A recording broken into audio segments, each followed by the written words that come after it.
se ha creído que la libertad, cuando vos tenés libertades civiles, por ejemplo, tener tu sexualidad como te plazca, ejercer tu credo religioso, leer un libro en función de tu ideología, son las libertades civiles, las actividades de uno en la vida, en la comunidad civil.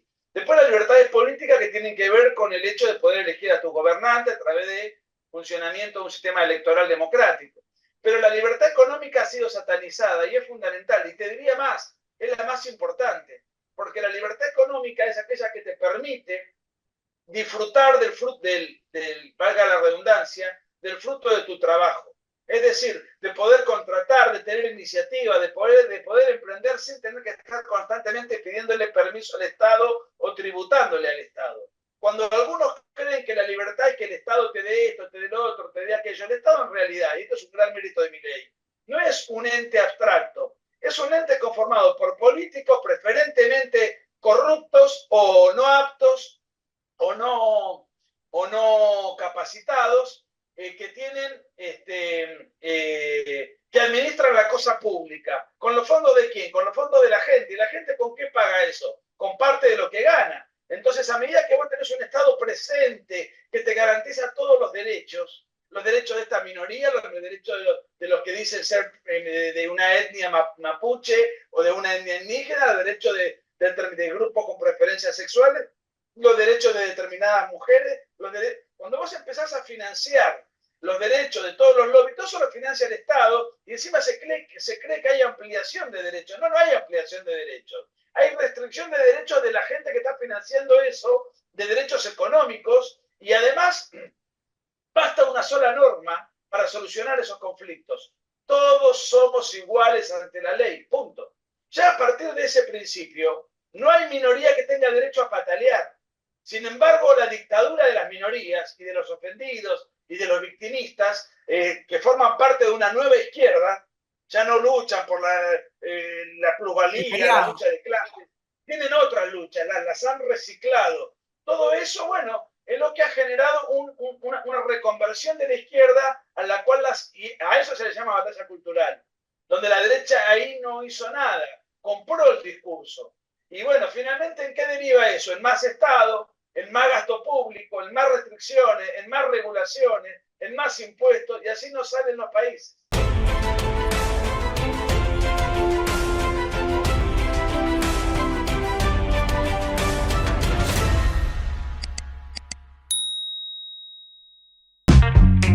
¿Cómo están? Muy bienvenidos a una nueva entrevista de Nicole Rodríguez. Como todas las semanas, intentamos de encontrar entrevistados que sean de su interés, temáticas que podamos ir profundizando, de la pauta que corre rápidamente todos los días.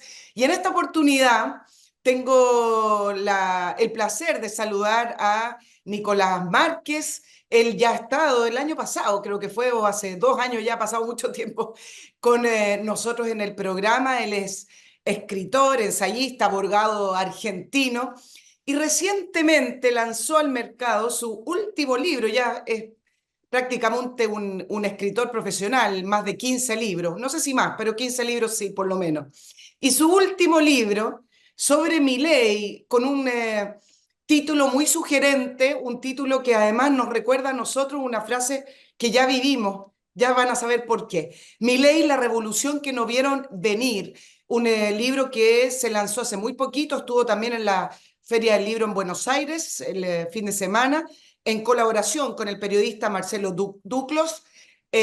Lo tengo allá desde Mar del Plata. Un gusto saludarte, Nicolás. ¿Cómo estás? Bienvenido a la entrevista de Nicole Rodríguez. Hola, Nicole, muchas gracias por la nota, por el espacio, y un gusto verte, sí, desde el 2022 fue la nota anterior, así que muchas gracias. Ahora sí nos vamos a conversar para que me cuentes acerca del libro de Milei, la revolución que no vieron venir. En la introducción te voy a contar por qué lo dije, acerca de la frase, la revolución que no vinieron venir. Acá se dijo, pero en octubre del año 2019, en el mal llamado estallido social, cuando dijeron, no lo vimos venir. Son situaciones muy distintas, con planteamientos muy distintos, pero yo dije, acá en Chile les va a llamar la atención. Se habla de que tú eres el biógrafo de Milei, yo no sé si están así, pero cuéntame, Nicolás, acerca de este libro y qué es lo que refleja, qué es lo que muestra el libro de Milei. Estoy un poco asustado porque no sé si anda bien en el sonido. Soy muy poco hábil con la tecnología. Se escucha bien, se escucha bien. Bueno, me alegra, muchas gracias. Bueno, mira, el libro lo hicimos como tú anticipaste con Marcelo Duclos. Aquí está la tapa, que a muchos les llama mucho la atención por las características que tiene. Y tiene dos partes el libro. La primera parte, que me corresponde a mí, tiene mucho de biográfico, e incluso, bueno, tanto Marcelo como yo lo conocemos a Javier Milei desde hace al menos 10 años, mucho antes de que el propio Javier fuese conocido en Argentina, en ningún lugar, es decir, que fuese famoso. Desde entonces se fue forjando un vínculo y al mismo tiempo que se forjaba ese vínculo, Milei empezaba a sonar su nombre en el mundo mediático. Cuando Marcelo, que fue el propulsor de hacer un trabajo sobre Javier Milei, me tiró la idea, yo enseguida me contacté con Javier y él ya siendo presidente, a 2 meses de haber asumido, un poquito más, le pedí que me diera 2 horas de entrevista personalizada y con eso yo, fragmentos distintos de esa charla que tuve en la Quinta de Olivo, donde me quedé a dormir, curiosamente, allí pude extractar muchas declaraciones en el contexto de todo el andamiaje biográfico que va desde sus influencias de niños, familiares, sus influencias musicales, sus influencias de vida, deportivas, toda la construcción del personaje hasta su salto al mundo mediático durante varios años y luego una decisión determinante que fue la de saltar a la política. Esta decisión fue realmente revolucionaria porque yo no recuerdo en la historia argentina alguien que diga voy a hacer política y en 3 años se consagra presidente de la nación. Sí. O sea, fue una cosa de un vértigo tremendo. Y termino con esto. La parte de Marcelo es la ideología. ¿Cuál es la ideología de Javier Milei? Es interesante lo siguiente, el fenómeno de Milei como personaje, si uno no lo escuchara, sino que viera simplemente su look, su manera, etcétera, la manera que tiene de expresarse, uno diría, bueno, es un populista que agarró fama. Pero realmente si uno escucha lo que viene planteando hace más de 3 años, tiene contenido, es decir, él sabe perfectamente hacia dónde va desde el punto de vista de los principios del liberalismo, de los principios que para él plantea como son los principios que llevan a las naciones al desarrollo. Entonces, ¿es un loco Milei? ¿Es un fenómeno Milei, Nicolás? ¿O realmente es un personaje desde el punto de vista de que se expresa de cierta manera, pero cuando uno aterriza las ideas de loco no tiene nada? Más bien parece un catedrático o un profesor que estudió la materia, digamos. Él siempre dice que la diferencia entre el loco y el genio es el éxito. Cuando alguien predica algo disruptivo que cambia los paradigmas, bueno, es un loco. Ahora, cuando ese loco llega al ejercicio, en este caso, del poder político y llevar las ideas a la práctica, y esas ideas luego resultan exitosas, ya dejó de ser un loco para ser, bueno, alguien superlativo. Javier Milei, yo te diría que es un fenómeno porque tiene, por varias razones, tiene la característica de no ser un político profesional. Al no ser un político profesional, no es un mentiroso. No es un político que te va a hablar ensayado, coacheado, con la personalidad articulada en función de lo que le dicen los focus group. Toda la vida fue igual. Tiene un peinado y un look que no tiene nada que ver con el perfil de un político, de un presidente. En más de una ocasión va a trabajar con campera de cuero rockera. Fue cantante de rock en una banda Stone. Además, obviamente, es un académico. además de licenciado en economía, tiene 2 posgrados, ha dado clases en Harvard, mucho antes de ser presidente, tiene, no sé, más de una docena de libros escritos, es decir, un hombre sumamente preparado, pero además con claros dotes histriónicos y un tremendo polemista, porque y que además nunca le interesó pagar el costo político, otro rasgo que no tiene un político profesional. Él vino a cuestionar dogmas que en Argentina nos empobrecieron siempre, pero que fueron intocables. La justicia social, los derechos laborales, toda una serie de cosas que tenemos por herencia del peronismo y que ni siquiera los partidos no peronistas se animaron a cuestionar. Y Milei arremetió con furia contra todo eso y contra la famosa casta. Es decir, contra todos los vividores de un sistema corrupto y corruptor que roban al calor del Estado y que obviamente eso que se roban se lo sacan a alguien. Y se lo sacan a casi 50% de argentinos que viven debajo de la línea de pobreza. Y lo curioso del caso, además, entre otros aspectos revolucionarios, porque no podemos decir que él hizo una revolución en la medida en que hace 5 meses que es presidente, pero que él haya solo, con una sola diputada, con un grupo amateur, sin partido político, sin fiscalización, ganando, y le haya ganado el peronismo y a Juntos por el Cambio, que era una oposición híbrida, pero que manejaban intendencias, gobernadores, sin nada de todo eso. Ganarle a las estructuras es un fenómeno choqueante y al mismo tiempo prometiendo no alegría, no bienestar, sino más sufrimiento. La consigna podría resumirse en: para dejar de sufrir tenemos que seguir sufriendo, hacer una transformación radical, y eso es lo que finalmente en el mediano plazo nos va a llevar a salir del ostracismo. Y sin embargo los argentinos eligieron seguir sufriendo porque se hartaron de 80 años de decadencia y le creyeron. Claro. Y además, con un discurso, como vos lo has dicho, citando a Rothbard, a Milton Friedman, a todos pensadores que mucha gente decía, ¿quiénes son estos tipos, no? Exacto. Ahora, vamos a ir con las ideas, pero primero con la personalidad. ¿Se puede separar? Bueno, estas son las típicas preguntas que dice, bueno, pero así no se dio, pero déjame planteártelo de la siguiente. La gente votó por Milei por el atractivo de su personalidad, por ser este fenómeno, una persona muy distinta que se plantaba en los medios de comunicación con mucha fuerza, con sus ideas distintas a lo que venía haciendo la Argentina, o votaron por sus ideas porque entendieron que estaba prometiendo que haciendo esos cambios se podía volver a crecer y tener desarrollo. ¿Se pueden separar ambos? ¿Van juntos? Es decir, ¿se votó por Milei o se votaron por sus ideas o es lo mismo a la larga, Nicolás? No, yo creo, a ver, no hay un ítem monocausal. La gente que lo votó por diferentes motivos. Algunos porque simpatizaron con su persona histriónica, disruptiva, confrontativa con el status quo. Otros lo votaron, quizás un voto más pensado, pero lo votaron porque entienden que las ideas que él ofrece son parte de la solución. Otros lo votaron por bronca y hartazgo para con la partidocracia histórica. O sea, también hay un voto bronca. Pero yo te diría que el fenómeno más revolucionario que se ha dado es el siguiente.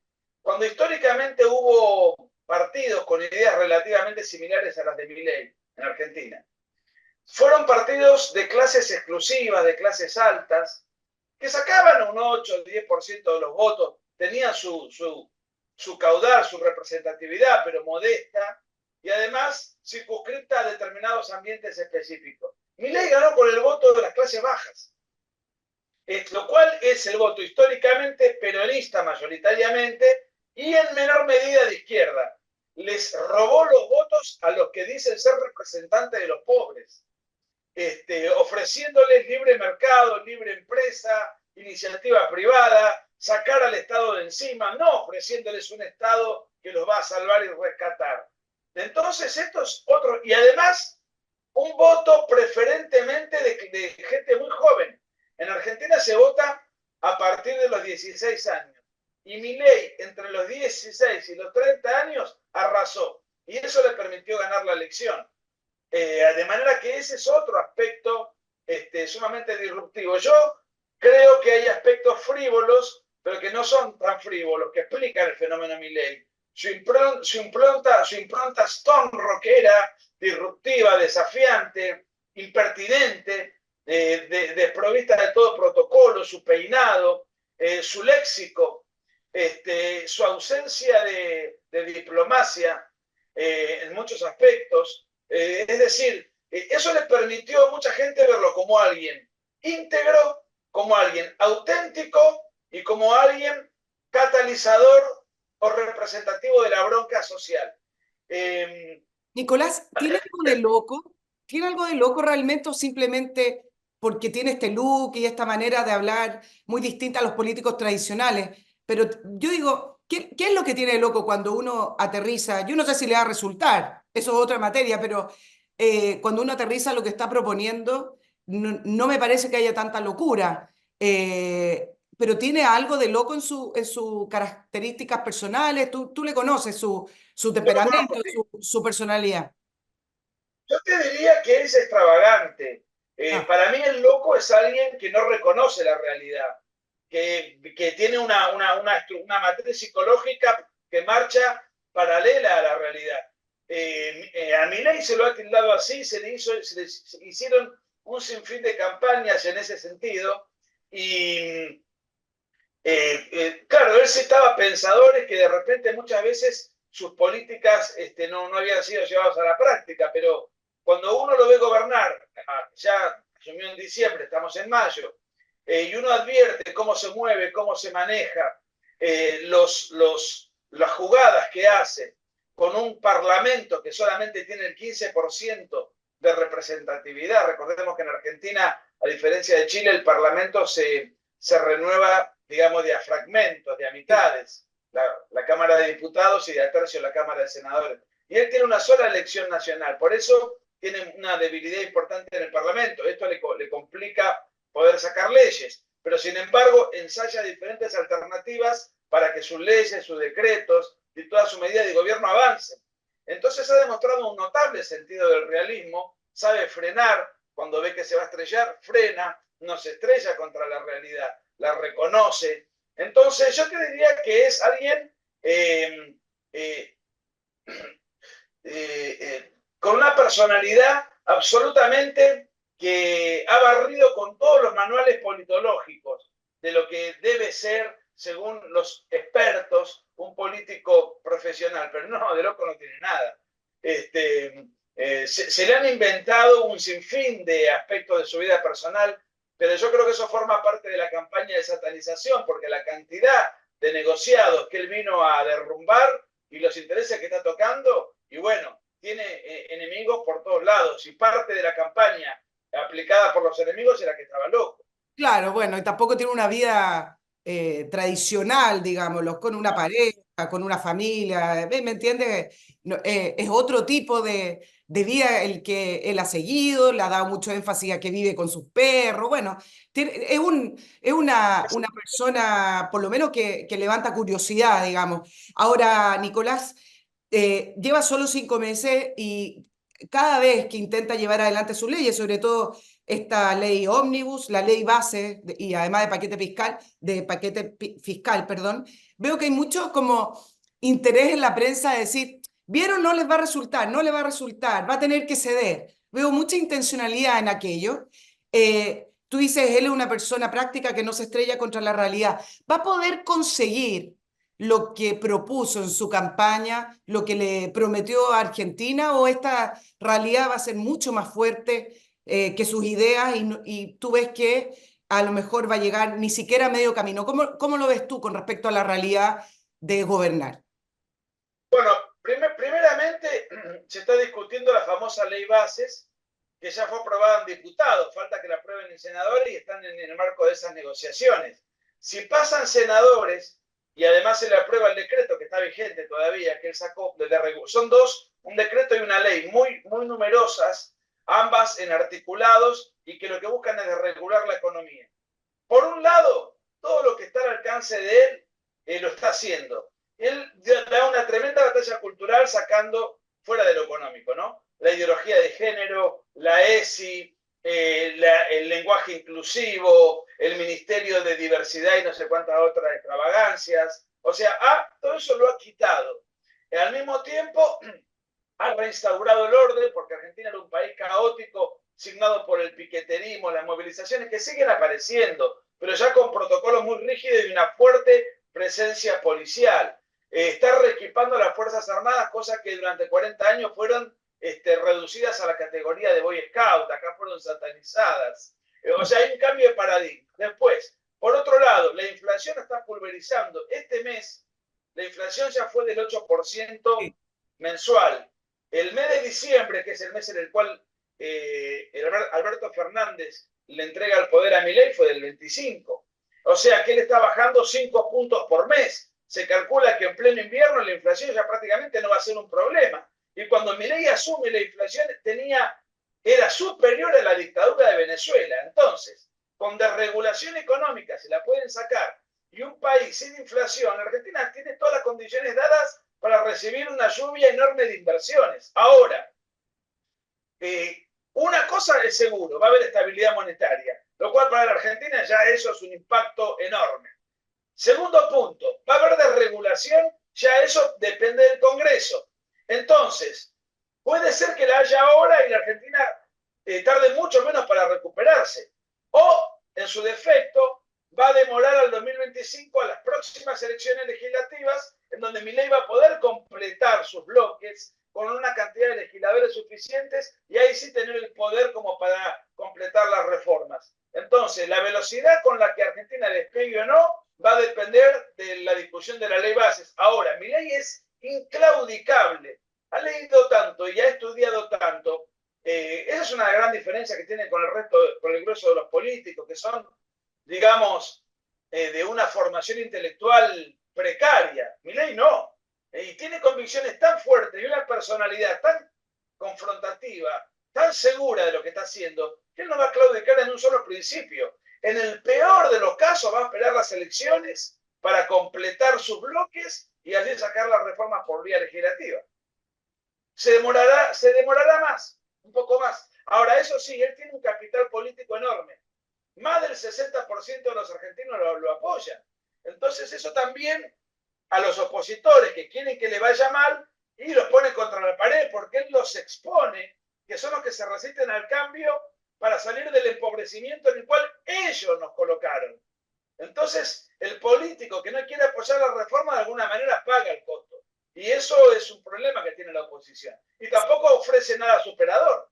Nicolás, tú lo entrevistaste en la Quinta de Olivos a 5 meses ya desde que entró a la En febrero presidencia. lo entrevisté. ¿Cómo?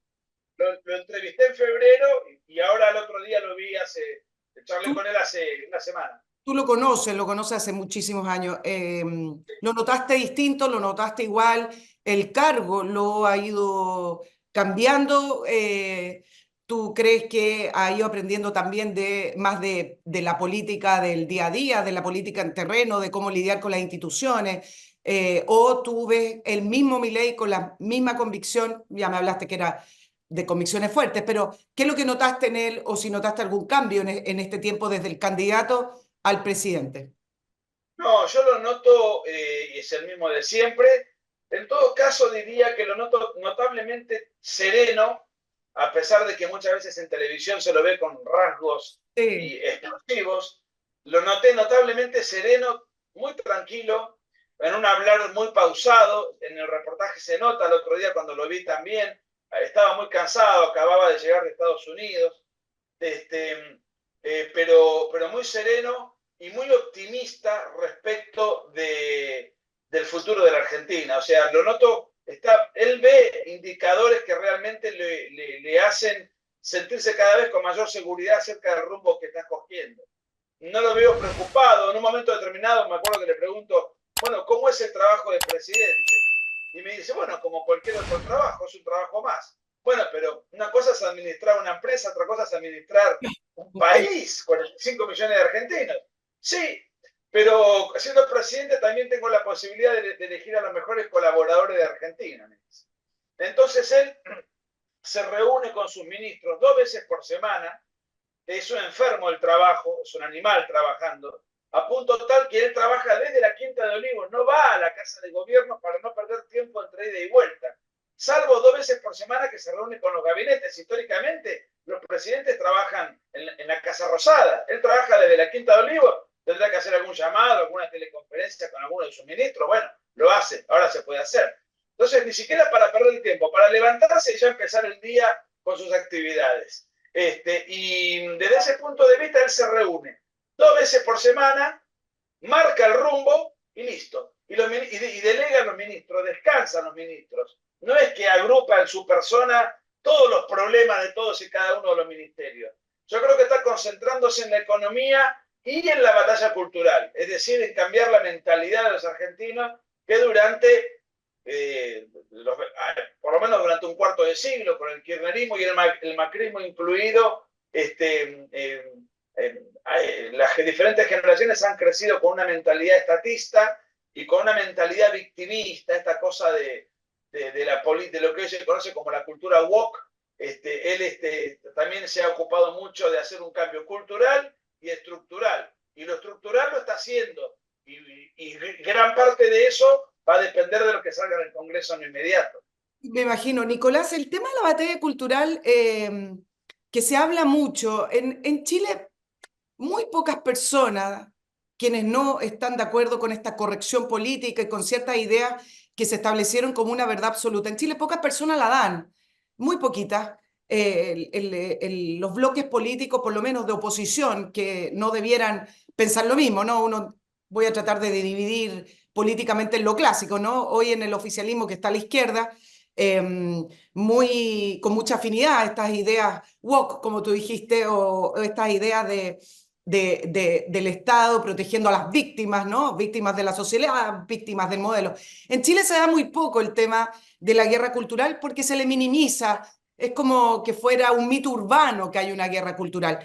Tú planteabas la guerra cultural que dio Milei y hablabas también de los aspectos económicos. ¿No te parece que van unidos? Es decir, cuando tú creas víctimas desde todo punto de vista, cuando tú creas minorías que la sociedad les debe algo, ahí es donde también entra el Estado. Por lo tanto, la teoría política, el modelo económico van de la mano, no son cosas separadas. ¿Te parece que la guerra cultural que dio Milei enfrentando a la corrección política cuando se hizo con un personaje mediático en los medios de comunicación fue la base y un puntapié importantísimo para levantar su campaña y después también levantar las ideas económicas? Bueno, a ver, él esencialmente es economista, es un obsesivo de la economía, pero no es monotemático, entiende que hay un montón de variables para dar pelea. Y de hecho, eliminó el Ministerio de la Mujer, Género y Diversidad, que era un ministerio del feminismo, ideología de género, y bueno, no recuerdo qué otra más, pero lo eliminó. Sacó de las escuelas la educación sexual integral. Es más, el Ministerio de Capital Humano, que fue una creación del gobierno de Milei, tiene, entre otras cosas, un teléfono para llamar si los padres advierten que el profesor los está ideologizando. El propio 8M, que fue el Día de la Mujer, a la sala de las mujeres de la Casa de Gobierno la cambió de nombre por la sala de los próceres, en una suerte de abierto provocación al feminismo. Quitó de la administración pública los cupos, es decir, en una oficina no tiene que haber igualdad de hombres o mujeres, tiene que estar los que sean los mejores, los más aptos. No es un problema de qué órgano tienen entre las piernas. Se erradicó de la administración nacional el lenguaje inclusivo. Se erradicó el INCA, que era el INADI, que era un organismo de persecución ideológica para todos aquellos que se sentían discriminados, podían hacer denuncias contra el que se pronunció de determinada manera. Entonces la gente se autocensuraba para no padecer una persecución estatal. Lo eliminó. También desfinanció el INCA, que es un órgano que destinado a financiar películas. ¿Y por qué tenemos que financiar películas? Que cada uno financie una película y si tiene éxito, que gane plata, y si se funde, mala suerte, que cambie de rubro, como hace un almacenero, un panadero, o el dueño de un taller mecánico. ¿Qué es esto de que los... No, Milei está contra la cultura, lo acusa. No está contra la cultura, está contra la cultura del subsidio, que es otra cosa. Sin embargo, por ejemplo, a través de la crisis terrible que tiene la Argentina y que él tiene una idea libertaria en la economía, sabe y es consciente de que él no puede quitar los planes sociales, pero se están auditando y los planes sociales ya no es que se lo dan a determinados movimientos o punteros para tenerlos, para que a su vez se los repartan a su tropa, se queden con un vuelto y los tengan extorsionados. Directamente se los da el ministerio a los que necesitan el plan social. Entonces, a todos esos gerentes de la pobreza los ha dejado fuera del sistema. Y así sucesivamente en un sinfín de negociados de gente que vive de los pobres y que vive muy bien. Por ejemplo, cuando Milei fue diputado nacional, los únicos 2 años de carrera política previo a ser presidente, todos los meses sorteaba su sueldo. Eso incomodó a la clase política por 2 razones. Primero, porque te está diciendo, yo no vengo a la política a robar. ¿Sí? Hasta lo que cobro lo doy, a través de un sorteo. Eso por un lado. Y por otro lado, está exponiendo lo que gana un político, que la gente no sabía, que es muy por encima de lo que gana un argentino, con un agravante. El político vive mucho mejor de lo que gana. Ya gana mucho mejor que un argentino promedio. Pero además tiene cánones de vida muy superiores. Entonces, no solamente ganan más, sino que además son ladrones. Entonces, eso los expuso de tal manera que quedó Milei contra todos. Y ganó Milei. Sí, fue muy extraño el episodio con esta subida de salario de los ministros en algún minuto al principio, y sacó, no recuerdo cuál ministerio, Nicolás, pero fue raro que teniendo al presidente con ese postulado y bien firme en ese postulado, tuviera un alza en los salarios públicos, ¿no? Fue curioso que se haya dado de esa manera. Estamos hablando de ministros hipercapacitados que están ganando más o menos $2.000, $2.500. En cualquier multinacional ganarían 4 veces más. Es decir, hubo un reajuste por la inflación, pero recordemos que Milei entró al gobierno con 21 ministerios y hoy hay 10. Sí. Cada ministerio se recortó en su presupuesto y en el funcionamiento y en la planta de los empleados el 40%. Es decir, aumentarle a un ministro un sueldo que es bueno para los cánones argentinos, pero que tampoco le lleva a tener una vida de magnate. Acá se hizo un escándalo de un episodio ínfimo. A Milei se lo cuestiona porque tuitea o retuitea. Se le trata de cuestionar a ver si tiene 4 perros o 5 perros. A ver, ¿de dónde venimos nosotros? Venimos de cuestionar el crimen de Estado de un fiscal por investigar a la presidente. Venimos de cuestionar rutas de lavado de dinero de montos inconmensurables, bolsos de dinero, testafer, una maraña de robo pornográfico. Y se cuestiona el aumento en un país inflacionista, que en realidad más que un aumento yo te diría que es un reajuste de 10 ministros. O sea, la prensa no tiene otra cosa para decir, porque hay otra cosa más. A la prensa le quitó la pauta. La prensa históricamente tenía la pauta oficial que le da el gobierno a cada medio periodístico y a cada periodista para hacer propaganda en favor del propio gobierno. Entonces, tenés a la prensa maniatada y comprada por el gobierno. Bueno, él sacó la pauta. Entonces, los periodistas ahora tampoco gozan de la pauta con fondos públicos. Entonces, claro, muchos periodistas dicen, peligra la libertad de prensa. No peligra nada. En Argentina cualquiera puede decir lo que quiera. Peligra el arte, no peligra nada. Lo que les peligra es a una casta privilegiada, sí, claramente, los subsidios que tenían a costa de los impuestos de los contribuyentes. Nicolás, yo te preguntaba con respecto a la guerra cultural en el sentido de que no va la guerra cultural por un lado y los principios económicos por otro. Te lo planteaba porque acá se minimiza y no se le toma tan en serio al tema de la guerra cultural, y eso que tenemos varios principios instalados como políticamente correcto. Por ejemplo, el Ministerio de la Mujer. Tuvimos un candidato, José Antonio Kast, que planteó en la anterior elección presidencial que quería eliminar el Ministerio de la Mujer. Por supuesto que lo tildaron de todo, pero creo que ahí hubo un error, y yo no sé si tú lo compartes, y lo podemos comparar con el trabajo que hizo Milei. Acá no se ha hecho un trabajo de contrarrestar las ideas políticamente correctas, esas ideas de la corrección política, que no se puede decir, por ejemplo, que el Ministerio de la Mujer no sirve porque simplemente es ideología o lo que sea.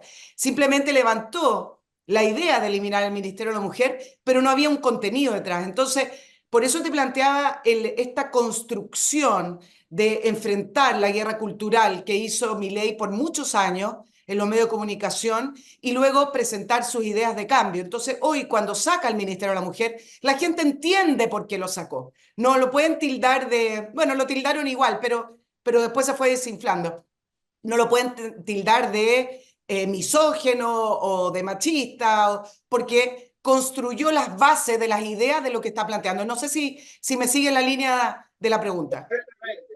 Bueno, acá, digamos, hubo una suerte de libros y de ponencias que con Agustín Laje y otros compañeros de ruta hicimos un gran esfuerzo con el tema de la batalla cultural, por supuesto, con un nivel de notoriedad y exposición ínfimo comparado con el de Milei.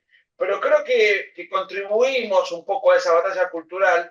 Milei es alguien que se vive preparando intelectualmente. También él dio una batalla muy fuerte en contra del aborto, que no lo puede derogar hasta que no tenga los votos suficientes en el Congreso.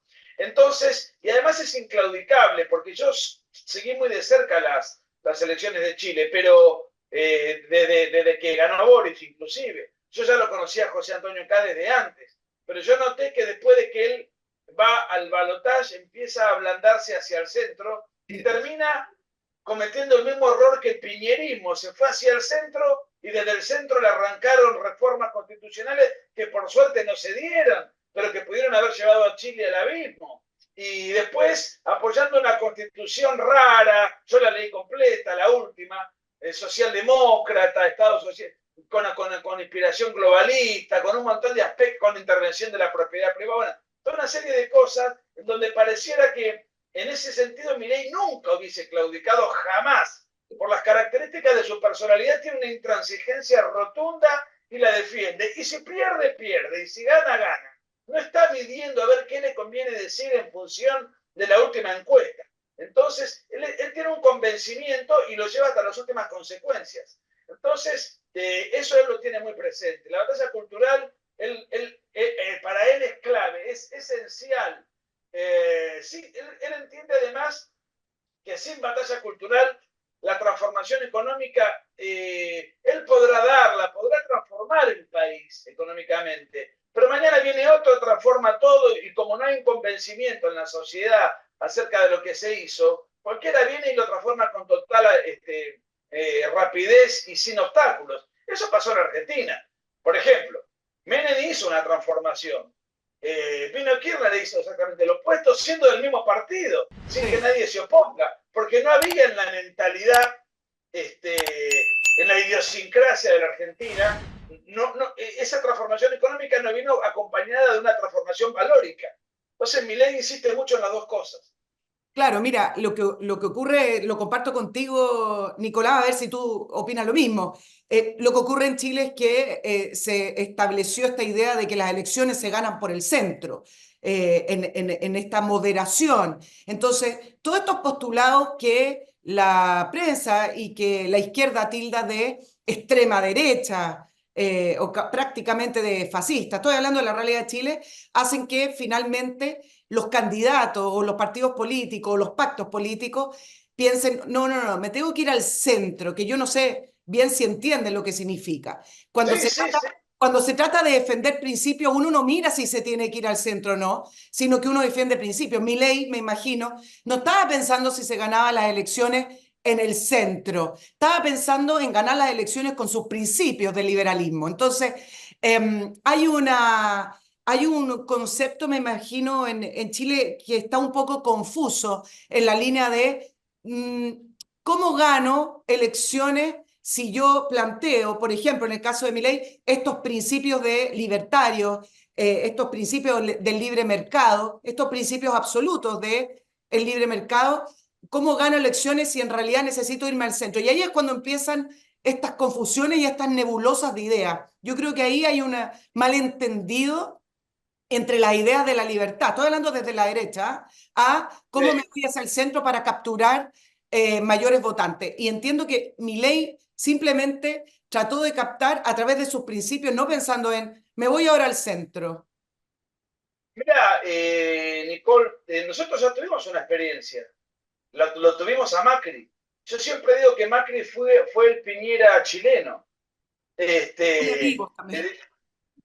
no, eran amigos, pero digamos, fue el mismo perfil tecnocrático, empresarios muy ricos, con poca, por lo menos en el caso de Macri, no puedo hablar por Piñera, con una instrucción político-ideológica limitada, un hombre de negocios, que creen que en realidad el problema no es ideológico, sino que es, bueno, nosotros vamos a administrar el Estado, pero como tenemos mejor preparación, como nosotros somos más buenos, robamos menos, somos más eficientes, estudiamos en mejores universidades, entonces vamos a administrar mejor el país. El problema no es ese. Obviamente que prefiero un administrador honesto a uno corrupto. El problema es sistémico. Si yo tengo un país con un funcionamiento de un Estado omnipresente, socialistoide, que distribuye el ingreso, etcétera, etcétera, etcétera, por más que tenga a los hombres más honestos, más puros, de todas maneras, eso no funciona, no va a funcionar. Y además han sido cobardes en su manera de enfrentarse. Piñera, por cobardía, en lugar de poner preso a los terroristas, le dio una constitución. Y Macri, por cobarde, miró un suspiro y volvió al kirchnerismo. ¿Y qué hizo la gente? Castigó al macrismo. Salió tercero en las últimas elecciones. Entonces, evidentemente, la experiencia esta de... A ver, una vez le pregunté a un hombre que ya murió, un periodista del diario La Nación, que era de derecha, Carlos Manuel Acuña, nunca me voy a olvidar. Le digo, Carlos Manuel, ¿vos te considerás de centro-derecha? Y él me dijo, no, porque por el centro penetra a la izquierda. Y en realidad, ¿qué es ir al centro? Es ser claudicante y tratar de, bueno, contemporizar con la izquierda y tratar de aplicar un poco lo que ellos dicen, pero con mejores modos, de una manera menos rústica, condenar a Chávez, tener, sí, un barniz discursivo institucionalista. Reformas de fondo no. Entonces, desde ese punto de vista, a Milei no le importó nada.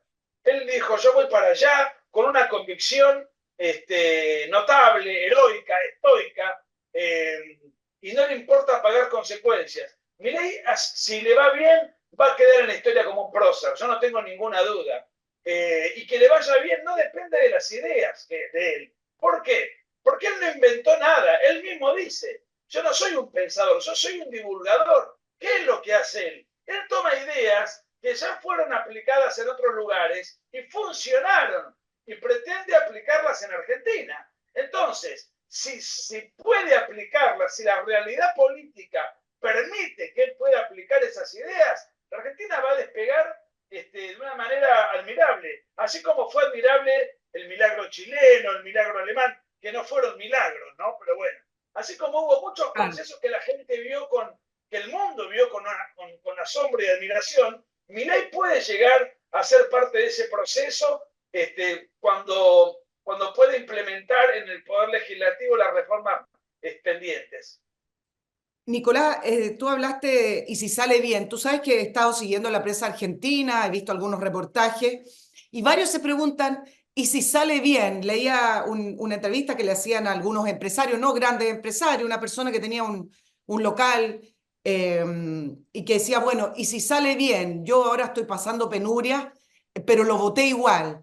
Y leía una columna de Guy Sorman, escribió en La Nación, que salvar al presidente argentino equivaldría a salvar al liberalismo, equivaldría también a salvar a Argentina y a garantizar que en el futuro el liberalismo no se vea en el continente latinoamericano como el invento diabólico y escribe una serie de otras cosas. Da la impresión, yo no sé si tú opinas lo mismo, de que lo que está en juego a través de Milei en Argentina es algo un poco más grande que Argentina, un poco más grande que el propio éxito de Milei en un periodo presidencial. ¿No tienes tú esa misma impresión? Absolutamente sí, porque si, a ver, yo parto de este principio, yo sé que si le aplica las ideas, va a salir bien. Luego existe la posibilidad de que políticamente la oposición sea tan grande y tan potente y bueno, eso se lo impida. Entonces, si él no puede aplicar las ideas, obviamente el modelo va a fracasar, pero porque no hubo un nuevo modelo, sino que hubo un continuismo que él no pudo desarmar. Ahora está desarmando parcialmente. Para desarmarlo completamente necesita, perdón que sea reiterativo, de que el Congreso finalmente instituya las reformas restantes. Entonces, si sale mal, no le van a echar la culpa a la casta que se resistió que resistió llevar adelante la reforma. Le van a echar la culpa al liberalismo. Entonces, uno va a tener que andar explicando, sí, le fue mal, pero le fue mal porque no aplicó, no le dejaron aplicar lo que él pretendió. Entonces, y la gente votó. Entonces, claramente, si sale bien, va a generar un efecto dominó en la región. Miren Argentina, era un desastre, un país tan rico y despoblado, tenía todas las condiciones para ser una potencia mundial. Era un país paupérrimo y hoy está haciendo un poco, está en la vidriera del mundo, recibe inversiones, tiene tecnología, mejora la calidad de vida, mejoran los salarios. Todo eso va a pasar si se aplica, porque además va a haber otra cosa. Si a Milei le va bien, no va a gobernar 4 años, va a gobernar 8. Y después dejará un heredero. Y Argentina va a tener todo un esplendor como para salir del lugar donde está. Entonces, Milei no tiene ninguna duda de que el país va a mejorar. Eso no hay duda. La duda que él tiene es cuánto va a mejorar. Con lo que yo puedo hacer solo, no alcanza. Alcanza para mejorar, pero no para solucionar el país de raíz. Para eso necesitamos otras cosas más. Esa es la duda. No si le va a ir mejor o si le va a ir bien o mal. Le va a ir bien, pero corre el riesgo de que no tan bien como podría irle si lograse tener una reforma completa. Entonces, claramente, hoy está puesto en un lugar de expectativa mundial.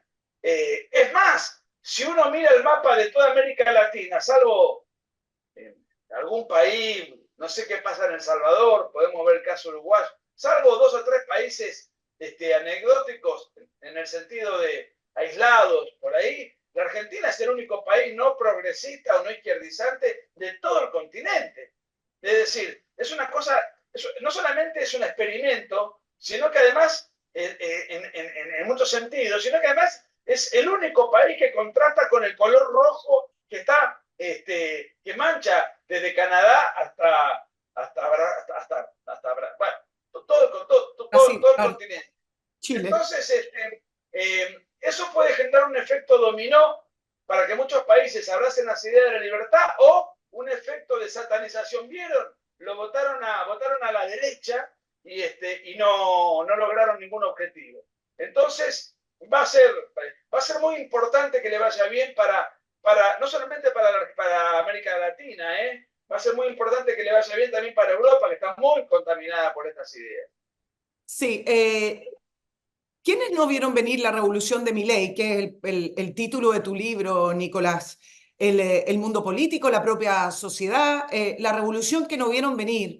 ¿Quiénes no vieron eso? Capaz que ni siquiera los votantes de Milei lo vieron a último momento. Mirá, yo te diría que yo le hice una pregunta a Milei en el libro. Le pregunté, el día previo a las PASO, las primeras elecciones que son las que él gana, después vienen las generales y ahí entra el balotaje con Massa y después el balotaje fue larguísimo. 3 elecciones presidenciales, una cosa. Bueno, le pregunté a Milei cuánto pensaba el día anterior a las elecciones que él iba a sacar, que sacó el 30 y salió primero. Creo que segundo salió, bueno, Juntos por el Cambio, bueno. Pero me dice, mira, si sacábamos el 22, era una elección extraordinaria para nosotros. Y sacó el 30. O sea que cuando vos me preguntás quiénes no lo vieron venir, yo me animaría a decir ni el propio Milei. Claro. Reconozco que Marcelo Duclo, con quien escribimos el libro, yo le pregunté días antes cuánto sacaba Milei y él me dijo el 28%. Y yo le dije, bro, estás loco. Yo lo consideré como un exceso de optimismo. Y él iba a las cafeterías, hablaba con todo el personal gastronómico, incluyendo la cocina, y todos votaban a Milei sin excepción. Me dice, ¿qué querés que te diga? Yo esto es lo que estoy viendo. Ahora, ni una sola encuesta le daba ni por cerca ganador a Milei. Todas lo daban como un buen tercero, una digna elección de un tercero que recién empieza en política. Nunca jamás esto. Ahora, los que no lo vieron venir fueron el Círculo Rojo, lo que en Argentina se conoce el Círculo Rojo. ¿Quiénes son? Y bueno, son 500.000 de personas politizadas, catedráticos, periodistas, comunicadores, escritores, intelectuales, analistas políticos de diferentes disciplinas. Ni nadie apostó por Milei. Se lo catalogaba de loco, de poco serio, de delirante, de alguien que estaba emocionalmente inestable. No solamente él barrió contra todo eso, sino que además está demostrando en el poder un notable sentido del realismo, sabe mandar, sabe conducir, maneja muy bien sus emociones que estaban puestas en duda por los supuestos expertos. O sea, yo creo que tiene ideas radicales para llevar adelante un cambio radical, no en el sentido partidario. Acá en Argentina está el Partido Radical, que es un partido de inútiles, así socialdemócratas blanditos que nunca sirvieron para nada. No me refiero a eso. Radical en cuanto a lo rotundo del cambio, y tiene la personalidad y la convicción. Yo creo que es la persona indicada que un país como la Argentina necesita. Si tiene suerte, la suerte es importante, no es un asunto menor, lo dice Maquiavelo, para que un gobernante le vaya bien, la suerte, yo te diría que para la vida la suerte es importante. Si la suerte lo acompaña un poco, las ideas son las correctas, la persona es la correcta, el apoyo político-social que tiene es muy grande, a pesar de lo mal que la estamos pasando, no por culpa de él, por supuesto.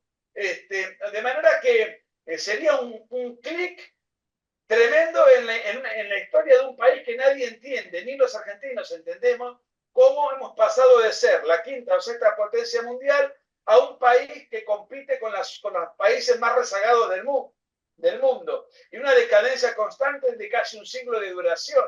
Entonces, pareciera que estamos en un... A ver, Milei no significa un cambio de presidente, un cambio de gobierno, significa un cambio de época. Eso es, yo creo, el punto distintivo. Un cambio de gobierno es un cambio administrativo, uno termina, viene otro. Es un cambio de época. Te preguntaba, Nicolás, en la pregunta anterior que me estás respondiendo acerca de que acá pareciera uno tiene esa noción de que hay algo más grande en juego, más grande que Milei, más grande que si le va bien o no en Argentina, algo más a nivel continente. Y siguiendo en esa línea, te lo preguntaba porque Milei hablaba de la libertad, ¿no? Los libertarios, que hace muchos años que no se escuchaba con tanta repetición estas ideas. Y en Chile poco se habla también de esto. Y tú que estás autodenominado derechista de pura cepa, derechista, libertario, mucha gente no entiende la diferencia entre hablar de la libertad. Todo el mundo quiere libertad, ¿quién no quiere libertad? Entre hablar de la libertad y el liberalismo, que tiene principios, es decir, hay postulados políticos que hablan de la libertad, pero la hablan de otra manera. Incluso el comunismo habla de libertad porque cuando tienes garantizado, según el comunismo, ciertos servicios sociales o tienes garantizado incluso hasta un salario por poco que sea, ellos hablan de libertad. Pero acá lo que se está postulando es la diferencia con el liberalismo. Yo quiero que tú me lo expliques porque se habla tan poco acá. Entonces, todo el mundo habla de la libertad, del desarrollo, pero a la hora de, por ejemplo, aprobar nuevas normas, tienden a la asfixia, por ejemplo, del mercado laboral. Acá en Chile se habla de la reducción de las horas laborales o de cómo se puede contratar a alguien o no. Es decir, se mezclan conceptos que no tienen que ver. Si alguien va por el liberalismo, tiene que, por ejemplo, por lo menos tener suspicacia de normas que van achicando el rol de los privados y de la libertad en la cual se mueve el mercado versus el Estado. Entonces, dime la diferencia, Nicolás, de eso. Bueno, yo te diría que la libertad históricamente, la libertad es un todo indivisible, pero ha sido particionada.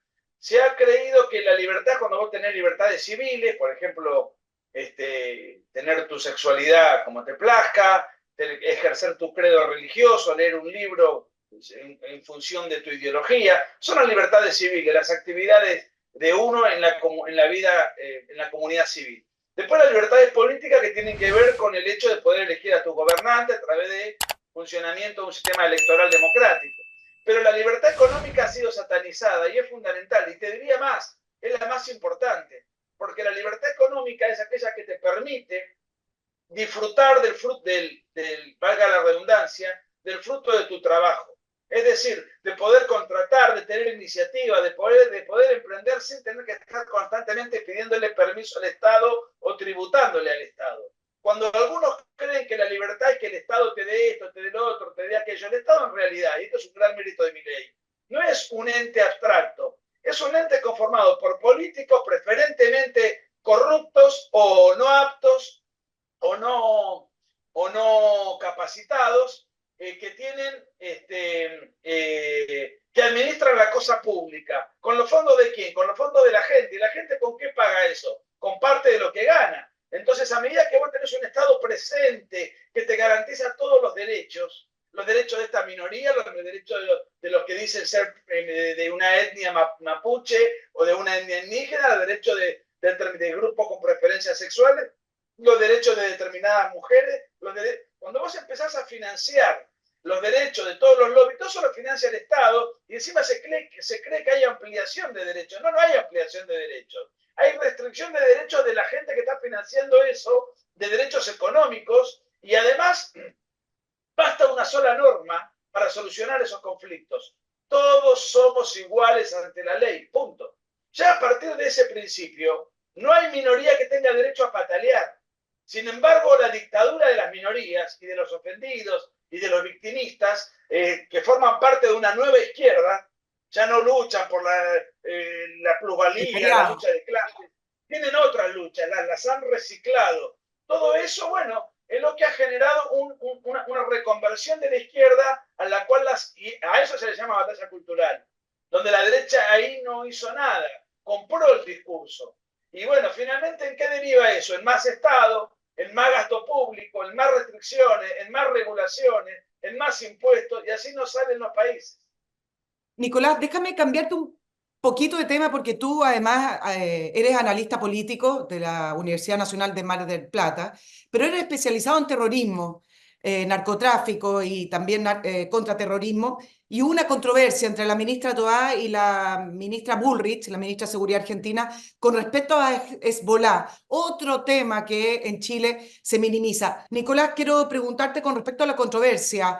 En una sesión especial, la ministra de Seguridad habló de la presencia de Hezbollah, algo que se sabe hace muchos años en la triple frontera, y mencionó Iquique también como un lugar donde Hezbollah funciona, trabaja, lava dinero a través de la zona franca, pero en Chile acá saltaron las alarmas diciendo, no, un momentito, si usted tiene información, ministra Bullrich, me la entrega directamente porque acá Hezbollah prácticamente no existe. Eso fue en resumidas cuentas, la respuesta de la ministra de Interior chilena. Luego se reunieron y entiendo que la ministra Bullrich volvió a decir acerca de la presencia de Hezbollah. ¿Se minimiza, Nicolás, en Chile la situación de Hezbollah? ¿Ustedes en Argentina tienen otra experiencia?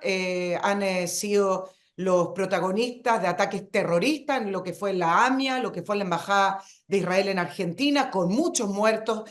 ¿Qué pasa en torno a la presencia de Hezbollah en Chile? ¿Tú crees que acá no se quiere ver o se tiene información pero no se da a conocer? Bueno, a ver, todos los países de la órbita del socialismo del siglo XXI, todos los países de izquierda de América Latina han tenido constantemente vínculos con Irán. Esto es público y notorio. El chavismo, Bolivia es un centro operativo tremendo de los iraníes. Lo mismo ocurrió con el Correa, con Correa cuando gobernó El Salvador, y así En sucesivamente. Ecuador. En Argentina, Correa en Ecuador. Ecuador, perdón, Sí. Ecuador, perdón. Y así sucesivamente. Ahora, en Argentina había una especie de obstáculo, porque si bien Argentina estaba alineado con esos países atrasados, tenía un obstáculo para hacer una alianza con Irán, que Irán operaba acá, porque era complicado operar en alianza con un país cuya justicia argentina le atribuía los atentados terroristas. Entonces, durante el gobierno de Cristina Kirchner se intentó cambiar. Vamos a inventar que los atentados terroristas no vinieron por Irán, sino que fueron por Siria. Entonces, el fiscal Nisman, famoso que hoy mencioné, era el que estaba investigando la pista con Irán y no tenía ninguna duda, tenía las pruebas. En ese momento pidió al Congreso exponer para demostrar no solamente que los atentados terroristas pertenecían a Irán, sino que Cristina Kirchner estaba tratando de proteger a Irán para hacer alianza con Irán y encubrir el hecho. El día previo a exponer al Parlamento apareció muerto.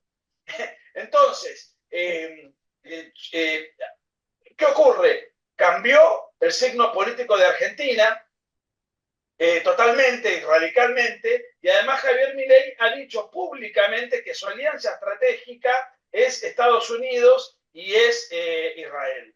Incluso el propio Milei, esto es a título individual y personal, pero es conocido, tiene una afinidad espiritual con el judaísmo, no es judío, pero sí siente simpatía, o por lo menos se siente contenido por el judaísmo.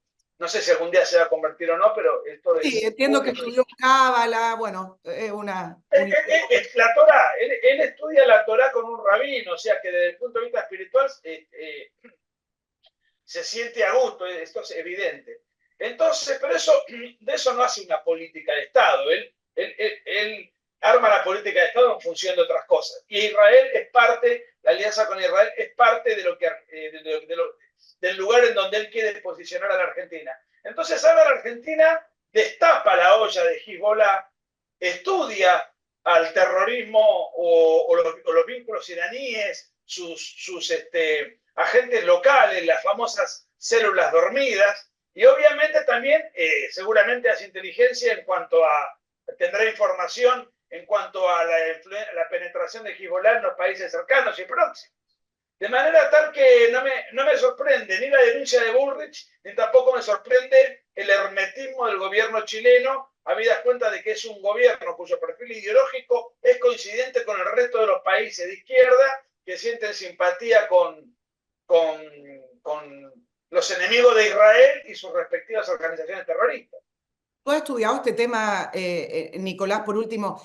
¿Entra dinero de Irán a estos gobiernos de distintas maneras o de manera indirecta o eso no se ha comprobado? Muy difícil, además.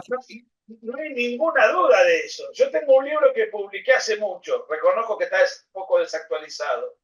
2010, cuando publiqué mi biografía sobre Chávez vivía, y ahí estaba probado que financiaron la campaña de Cristina Kirchner, que financiaban a los mapuches en Chile, que financiaron la campaña de Ollanta Humala en Perú, que financiaron la campaña de Mujica en Uruguay, que financiaron la campaña de Correa, de Evo Morales. Yo te diría que Bolivia y Venezuela fueron los dos epicentros de penetración de Irán en esos países. Cuando yo escribí el libro, te diría que se salvaba Colombia, porque en esa época estaba Uribe.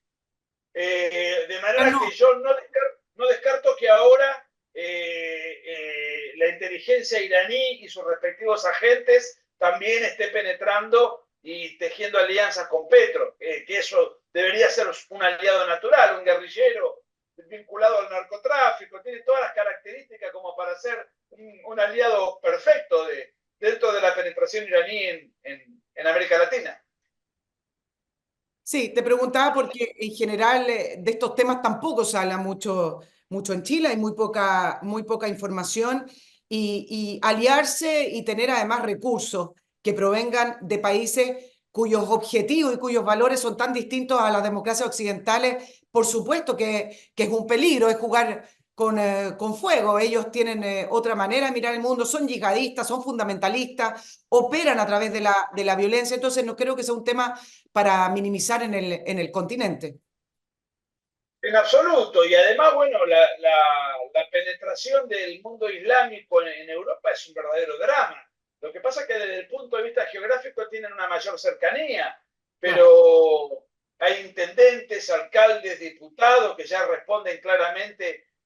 Hay una invasión silenciosa que además inclusive con una notable irresponsabilidad, las derechistas cobardes, como dice Santiago Abascal, ni hablar los partidos de socialdemócratas, abren las fronteras para permitir el ingreso, no de gente que va a vivir a otro país para adaptarse a los usos, costumbres, formas y al derecho de ese país, sino para reemplazarlo.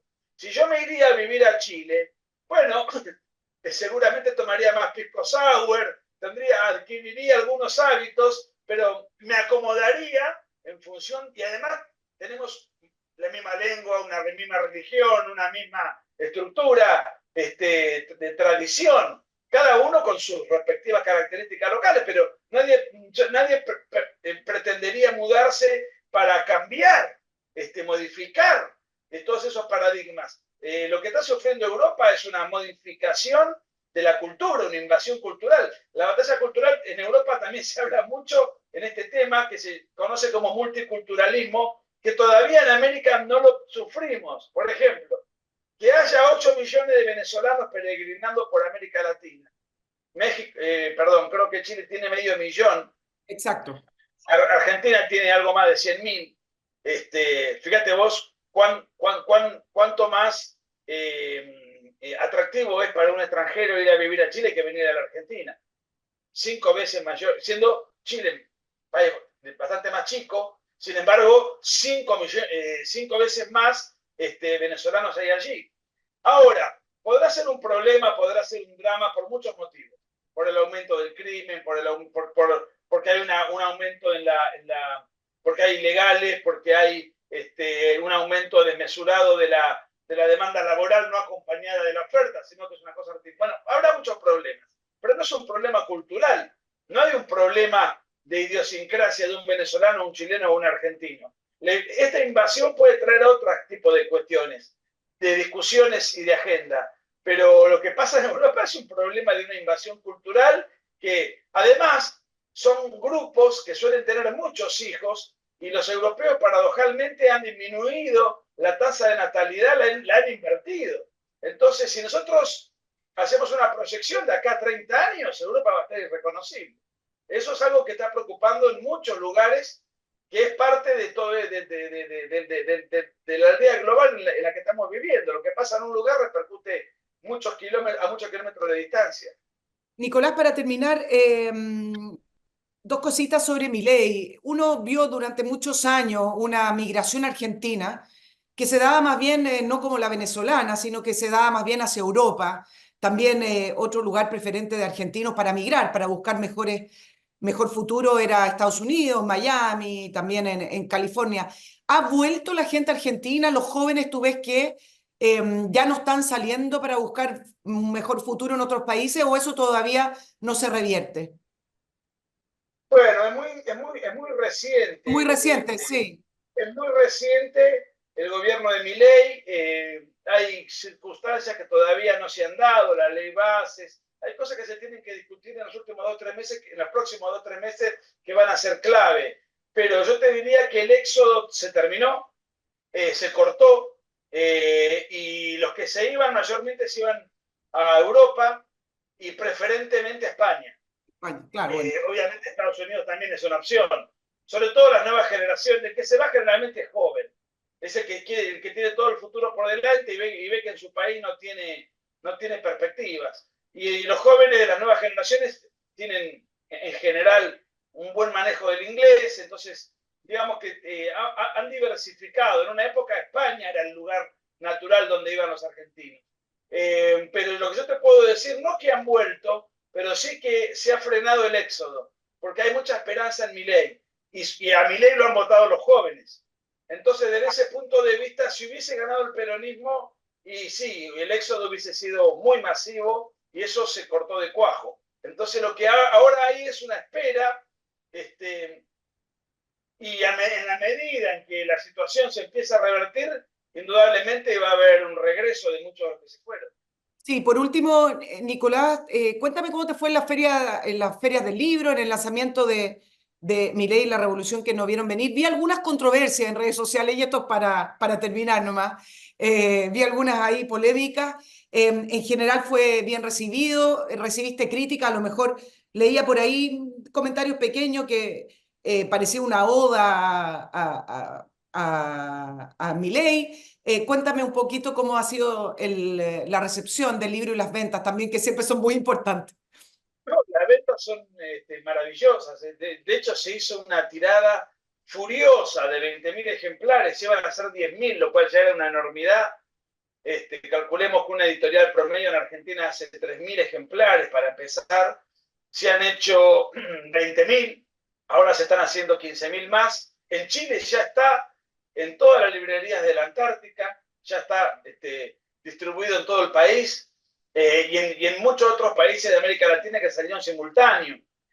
No fue muy bien, y además tuvimos mucha presencia de gente del gobierno, senadores, diputados. El propio Javier Milei se ha encargado de promover el evento a través de sus redes sociales, aunque él no ha leído el libro, pero como tanto a Marcelo como a mí nos conoce desde hace 10 años, sabe nuestra manera de pensar y sabe la opinión que tenemos sobre él. No sé si lo ha leído, pero confía en que el libro es un libro favorable. Y esto lo digo con mucha honestidad intelectual. Es favorable porque estamos convencidos de que es la persona indicada con las ideas indicadas en el momento indicado. Después, la primera parte trata de entender a Milei en tanto sujeto, individuo, su personalidad, su psicología, su historia, sus influencias, su temperamento. Y después, la parte que escribe Marcelo tiene que ver con cuáles han sido los pensadores que lo han influido,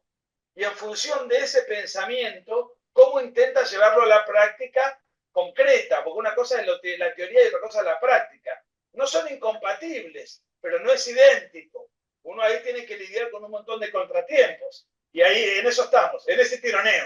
En ese tironeo, Nicolás Márquez, escritor, ensayista y abogado argentino, ahora después de 15 libros con Milei, La revolución que no vieron venir. Yo no lo tengo acá en mi mesa de trabajo para mostrarlo, pero tú si quieres lo muestras, Nicolás.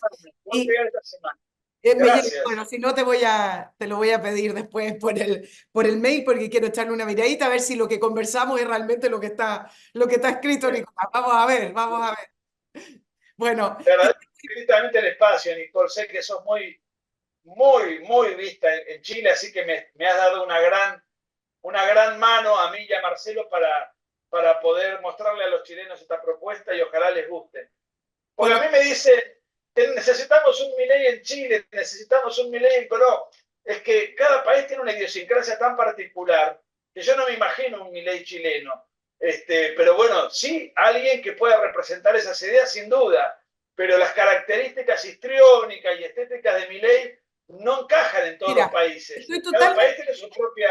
estoy totalmente de acuerdo, Nicolás. Acá cuando se trata cuando hay candidatos un poquito más irónicos, que responden además de una manera más directa, pareciera ser como que a los chilenos no nos gusta, como que tiene que ser todo con bálsamo.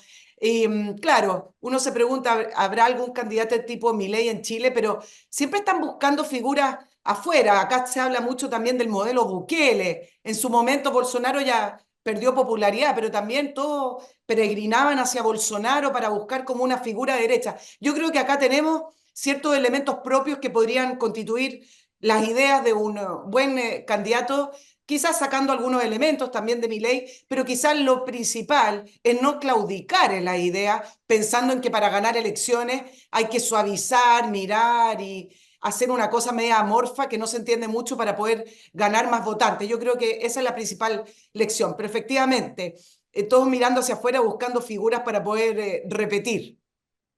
Bueno, pero lo que tú dices, No tengo nada personal contra José Antonio, siempre lo apoyé, pero cuando él se mostró fuerte y firme, ganó en primera vuelta. Y creyó que yéndose hacia el centro iba a ganar en segunda vuelta. Pues no, me fue muy mal. Y la realidad es que no sabemos si él hubiese mantenido sus convicciones, no sabemos si hubiese ganado o no. Pero por lo menos si vas a perder, perdé con las botas puestas. Porque para perder claudicando en tus convicciones es una pérdida por partida doble. Perdiste credibilidad y perdiste electoralmente. Entonces yo creo que si a lo mejor, aunque pierdas, pero las mantenés, bueno, tenés las chances de las próximas elecciones para tener la revancha y la credibilidad intacta. Claro, bueno, en la medida en que tú realmente creas que esas son las ideas que son las mejores para tu país, pues si no creen y están buscando una ecuación para convencer a un electorado sin creer en esa idea, también es otro de los grandes problemas que uno ve acá. Nicolás, esta ha sido la despedida más larga que he hecho en el programa, pero ahora sí nos vamos porque nos pasamos de la hora. Que estén muy bien a Nicolás Márquez, que tenga un muy buen día ahí en el Mar del Plata, y a todos nuestros auditores, nos vemos la próxima semana. nicolperiodistachile@gmail.com, que estén muy bien. Chao, chao. Si te gustan mis videos, si te gustan mis libros, si te gustan mis conferencias, yo ahora voy a estar abocado en este canal de YouTube a dar una serie de videos todas las semanas durante todo el tiempo. Ello requiere de tiempo, de preparación, además de todas las actividades intelectuales que uno lleva adelante. Si estás de acuerdo con lo que hago, si te sentís identificado y representado, ten en cuenta que estamos dando una batalla cultural contra toda la progresía, contra la agenda globalista. Y muy desigual. Nosotros no disponemos de fondos y ellos disponen de fondos ilimitados. Entonces te invito a que si estás de acuerdo y podés, dame una mano. Tenés Patreon para colaborar con lo que puedas y de esta manera poder facilitar que todo este trabajo y todo este esfuerzo siga siendo posible. ¿Dónde está? ¿Cómo haces para poder colaborar? Bueno, en la descripción del video ahí está el link de Patreon. Con lo que puedas. Todo suma y todo sirve para que este trabajo que vengo realizando dé sus frutos. Un abrazo.